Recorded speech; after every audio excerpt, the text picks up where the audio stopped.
장관님, 네. 제천 참사로 29분이 돌아가시고 밀양 참사로 39분이시죠 현재? 예, 현재까지 그렇습니다. 예. 2달 동안 100여 분의 무고한 국민이 돌아가셨습니다. 네. 저희들이 장관에게 정치적 책임을 지라고 하는 것이 정치 공세라고 생각하십니까? 아닙니다. 예. 정치적 책임이라는 게 뭐라고 생각하십니까? 아마 이렇게까지 민심을 헤아려서 거기에 대한 누군가는 책임을 무과실 결과 책임입니다.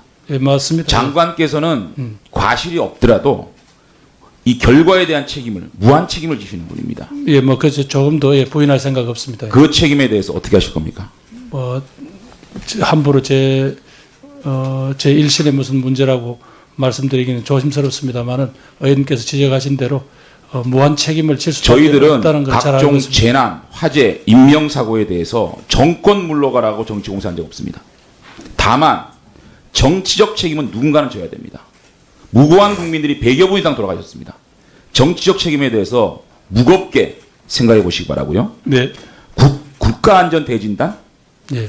저는 이 말도 굉장히 좀 어설픈 게 안전진단에 국가하고 대자 붙이면 새로운 정책입니까? 아닙니다. 이게 54일간 29만 곳을 갖다가 점검한다면서요. 54일간 29만 곳이면 하루에 5천 곳입니다. 재래시장 한 군데 안전점검하는데 며칠 걸립니다. 이렇게 수박 겉핥기식으로 국가안전대진단을 이름 붙이면 진단이 되는 겁니까? 이 정부는 세월호 참사라는 국민적 참사, 국가적 참사에 우리 국민들이 박근혜 정권에 책임을 묻고 들어선 정권입니다. 들어서자마자 제1의 국정과제로 안전을 최고의 국정과제로 삼았어야 됩니다.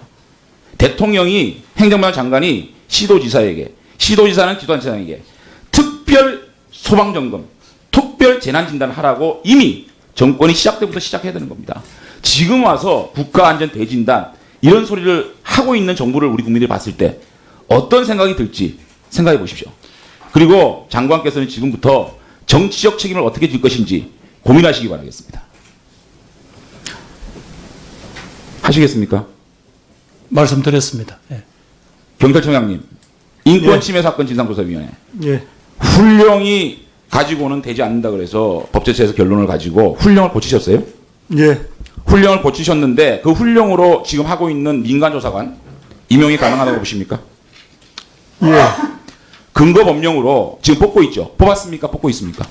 절차 진행 중입니다. 진행 중이죠. 근거 법령이 경찰청 인권침해 사건 진상조사위원회 운영 등에 관한 규칙, 훈령을 들고 있습니다.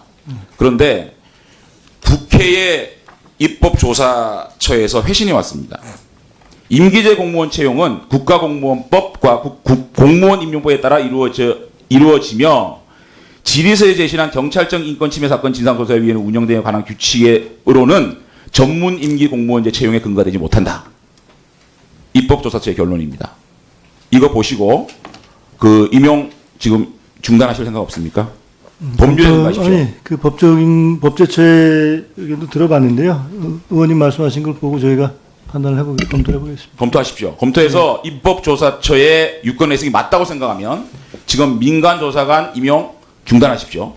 법률로 하십시오. 노무현 정권에서는 이런 과거 청산에 대해서 과거사 정리위원회 법률로 규정하고 그 과거사를 정리했습니다. 이렇게 꼼수로 훈령 글자 몇 개 고쳐가지고 이거 계속 진행하는 거 불법입니다. 입법조사처의 유권 해석이니까 나중에 드릴게요. 예, 보시고요. 예. 아니, 저희도 무슨 꼼수로 하고 싶은 다 생각은 이해하더라도 없습니다. 공무원 임용령에 따라서도 이걸 하려고 하면 인사혁신처에 보고를 해야 됩니다. 맞습니까? 보고했습니까? 협의를 거친 걸로 알고 있습니다. 예. 인사혁신처에서 전문 임기제 공무원 채용 관련 행정안전부로부터 통보된 사항은 없음. 답변 왔습니다. 왜 공무원 임용령 이거 어깁니까? 이렇게까지 어겨서 급하게 민간 조사관 임용할 이유 있습니까? 그런 이유는 없고요. 그 의원님 말씀하신 거에 대해서 살펴서 다시 답변을 드리도록 그 다음에 독립사무실 설치 훈령으로 안 됩니다. 행정기관 소속위원회의 설치 운영에 관한 법률 제10조 2항에 자문위원회 등에는 사무기구 설치나 직원을 둘 수 없음 돼 있습니다. 독립사무실 두고 있죠. 지금 철수하십시오. 법령 위반입니다. 철수하십시오. 그것도 한번 검토를 해보겠습니다. 자꾸 저는 청장님,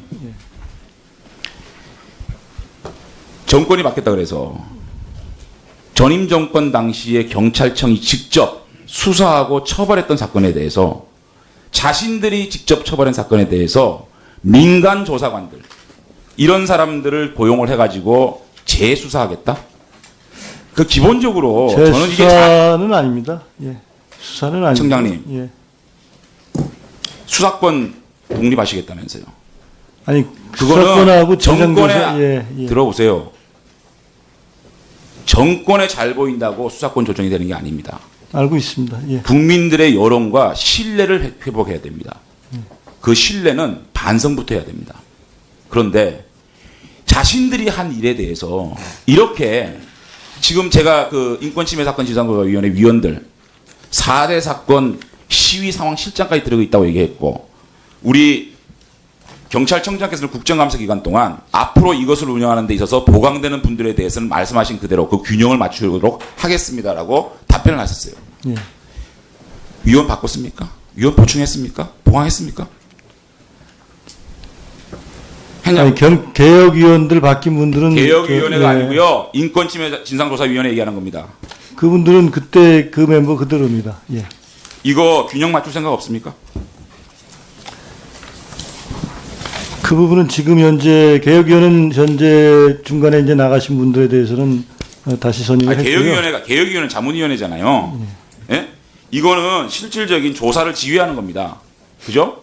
조사를 지휘하는 분이 실질적으로 시위에 참여했고 그 시위를 주도했던 분들이 위원회에 들어가 있는 겁니다. 적어도 이 위원회 1분만 더 주시겠습니다. 적어도 이 위원회의 반은 오히려 좀 더 강한 법 질서를 위해서 시위 문화의 보수지 않을 거예요. 예, 법 질서 확보를 위해서 강력한 법 집행을 요구하는 분들이 있어야 될 것이고 또 반은 좀 더 우리 시위나 집회 좀 자유롭게 해야 된다라는 의견을 가진 분들이 골고루 들어가 가지고 뭐 피치 못하게 이런 사건에 대해서 재조사를 한다고 치면 그런 분들을 위원으로 균형을 맞춰서 위원으로 만든 다음에 수사관들이 지금 조사를 해야 되는 것도 해야 되는 거 아니겠습니까? 두 번째, 훈령으로는 되지 않는 이 사무실, 이거를 별도 사무실을 두고 있어요. 또 임용도 이런 훈령으로 안 된다는 국회 입법조사처에서 유권 해석이 있습니다. 그런데 그때 장관님께서도 법률을 정비해서 제대로 하겠습니다 그러지 않았습니까? 그런데 훈령 글자 몇 자 고쳐놓고 또다시 훈령으로는 안 되는 일을 하고 있는 거예요. 이거를 보고 우리 국민들이 경찰에 대한 신뢰를 가질 수 있겠습니까? 그렇게 얘기하고도 이런 짓을 하고도 수사권 독립하겠다는 얘기를 할 수 있는 겁니까? 아니 그 부분은 제가 다시 검토해서 말씀을 드리겠습니다. 검토를 하는 예. 문제가 아니고 지난번에 검토했어야죠. 무슨 말을 그렇게 하십니까? 국정감사 기간 동안 경찰청 내가 감사에 모두 이걸로 하겠습니다. 경찰개혁의 편파성, 훈령의 문제점 지적을 했습니다. 그러기 때문에 인권침해시간조사위원회 그 위원회에서 중지를 하고 훈령까지 바꾸지 않았습니까? 충분히 검토할 시간이 있었지 않습니까? 그런데 검토를 또 하겠다고요? 아니 지금 의원님께서 오늘 제기하신 문제점에 대해서 다시 국회의원 정부가 검토해서 드러날 문제를 경찰청장이 그거 모르고 지금 하고 있습니까? 아니 네, 저 마무리해 주세요. 하여튼 검토해서 말씀드리도록 사회통이 하겠습니다. 아니고요. 제가 어저께 경찰청 대면 보고 왔을 때 지적을 했습니다. 그러면 적어도 내가 이 질문할 거에 대해서 알아셔야죠. 답변을 제대로 하셔야죠. 자, 장재원 의원 마무리. 민자장은 오늘 안 나왔습니다. 뭐였습니까 도대체? 예. 자, 그만하시고 다음 수고했습니다. 김병관 의원 질의해 주세요.